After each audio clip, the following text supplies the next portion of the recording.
Hi, I'm Gruenke from The Balanced Runner, and I've been helping runners from beginner to Olympian improve their form and performance since 2003.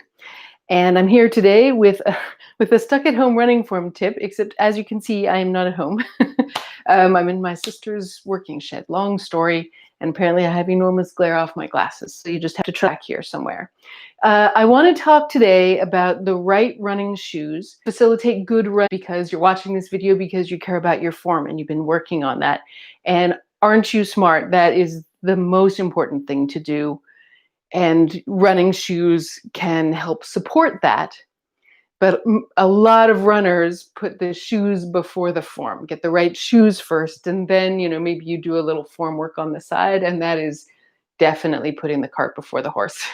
There's the wrong order to be thinking about things, and it doesn't work that way. So good for you for watching this video. Please hit like so that YouTube knows to share it with other runners who also need this information. And be sure to subscribe to my channel and click the bell so that you get notifications of new videos. And also be sure to click show more in the description below. You can go down and I'm going to post a link to my best free resource to help you with your form once you've got the right shoes, which I'm going to tell you about. So over the years, I'm a running form teacher, but I get a ton of questions about running shoes because that's the one piece of critical equipment that you really need for running. Which even that is not actually true. You don't technically need shoes to run. And in fact, I run barefoot most of the time. But I've got nothing against shoes. And I just really want you to get the right ones. So I always refer to the 2014 American College of Sports Medicine guidelines on running shoes. And I think they were excellent. And any runner who follows those guidelines is going to be in good shape and is going to have shoes that are going to support your good form and support your body working right. Again, a lot of runners think about running shoes as doing the work for you. So they're I can't handle the glare on my glasses.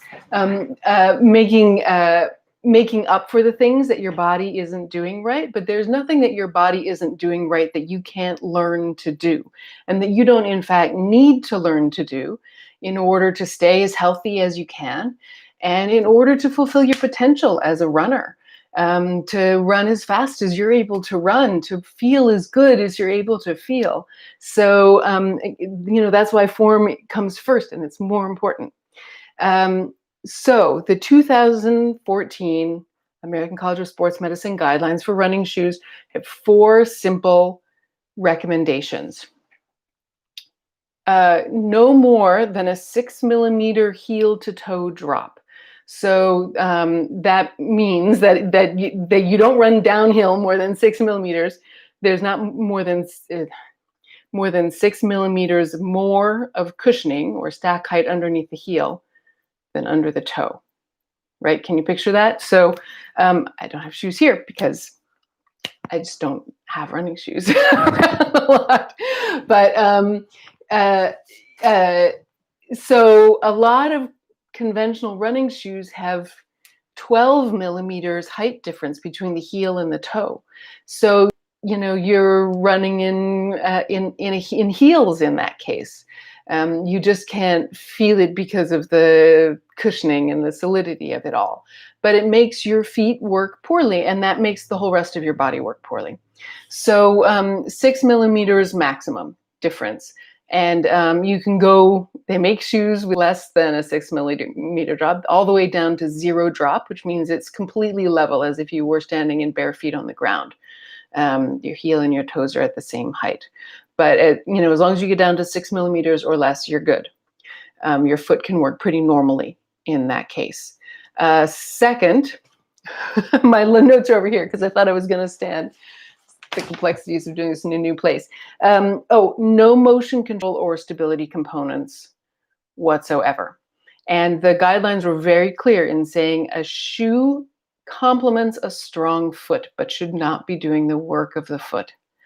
So no runner should need motion control or stability shoes And if you have been in motion control or stability shoes, if you went to a running shoe store, you ran on the treadmill, they videoed you or they looked at you run, and told you that you needed those, you may need transition time. You may need to do some foot strengthening exercises, and you definitely need to work with what the rest of your body is doing. Again, your running form, to get your feet to work right, so that kind of control or support is no longer needed. And it's really important to understand that your feet aren't a thing. They don't work by themselves. It's not that your feet work a certain way and you could just correct your feet. You use your feet with your whole body. So the way you're moving your body affects what part of your foot you land on, how your weight passes over your foot, and where you take off from. Is it your big toe, or is it the ball of your foot, or is it your little toes? In some cases, it's the third, fourth, and fifth toes on runners. That's all determined by what you're doing with the rest of your body. And so it doesn't make sense to try and change that stuff at the foot level.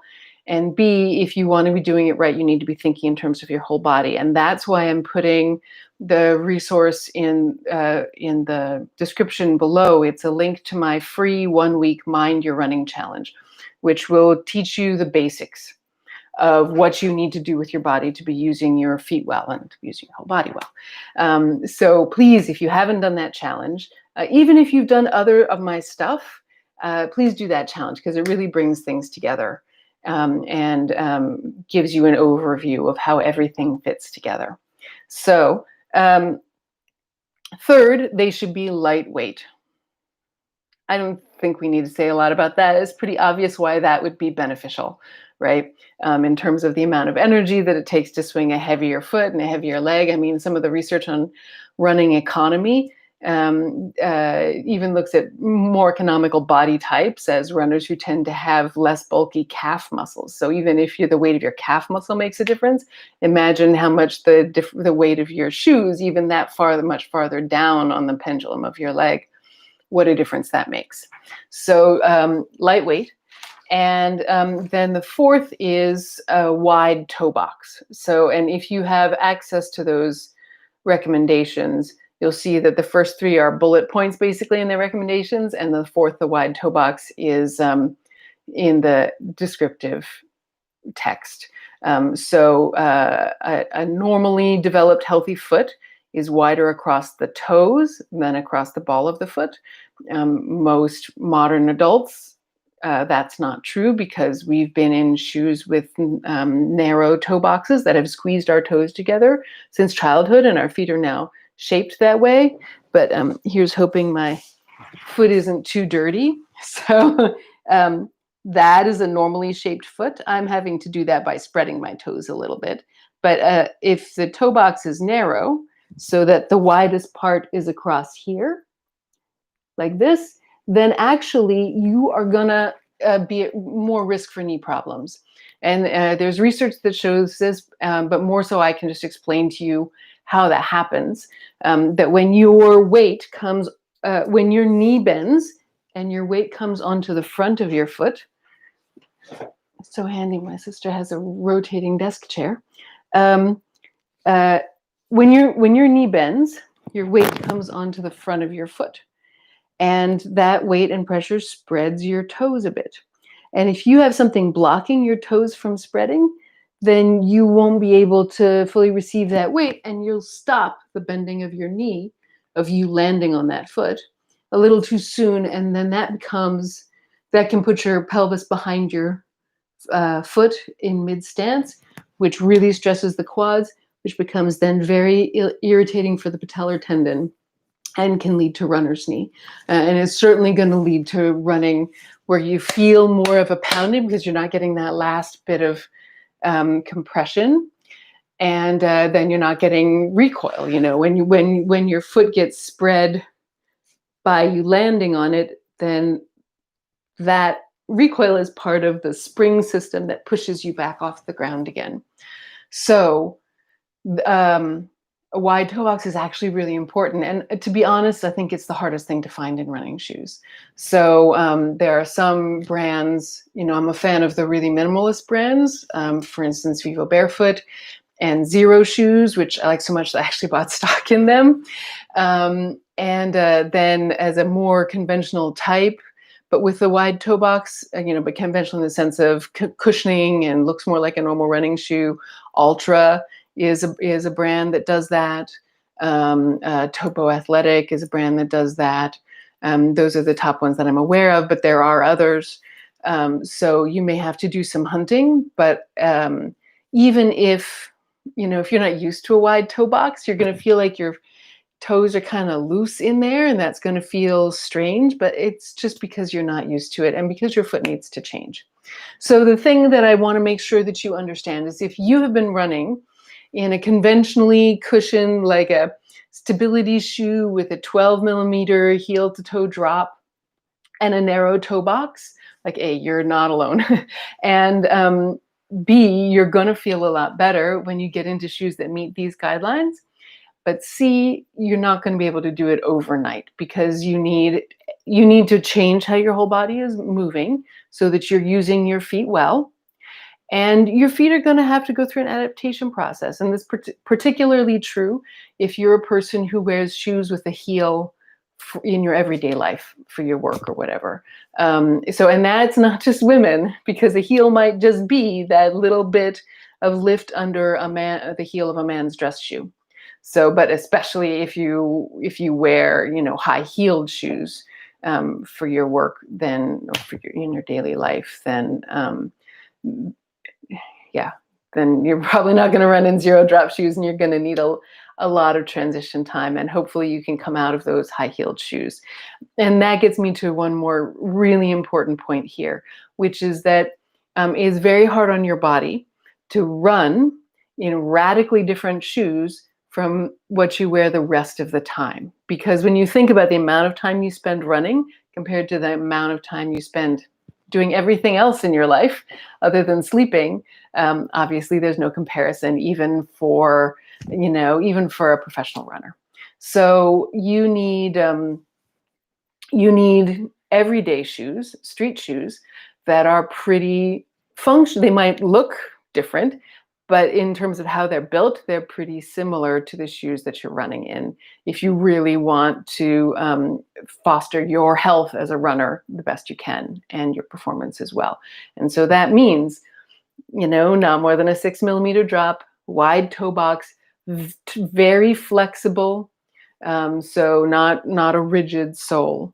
These are really important features. And again, a lot of those same brands that make minimalist running shoes also make street shoes.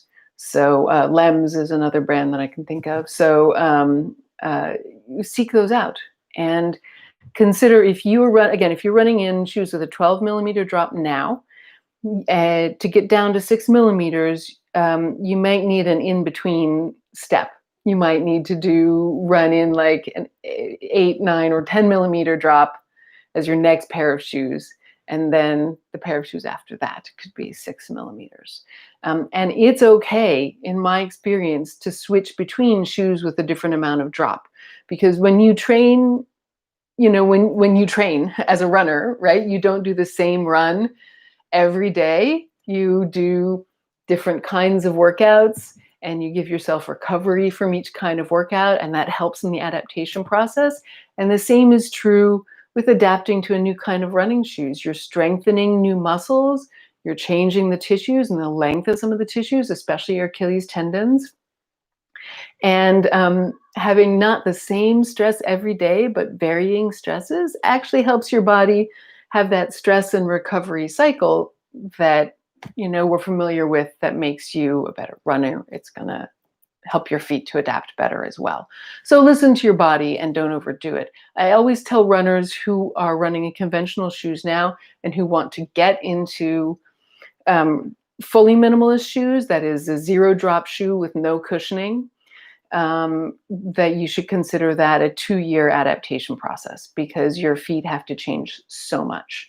And just, do your in-between stages. I also think that every single runner can benefit enormously from finding a safe place to run, a couple of minutes um, twice a week completely barefoot.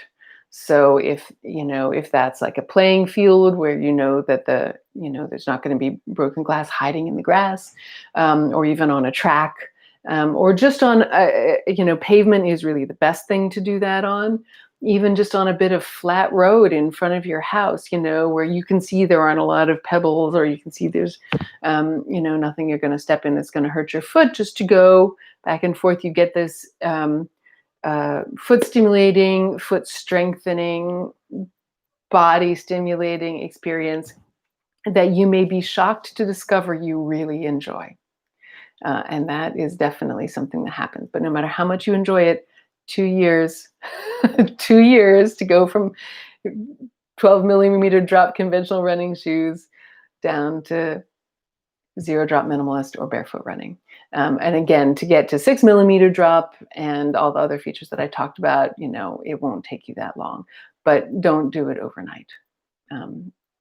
Really slowly. All right. So thank you so much for watching.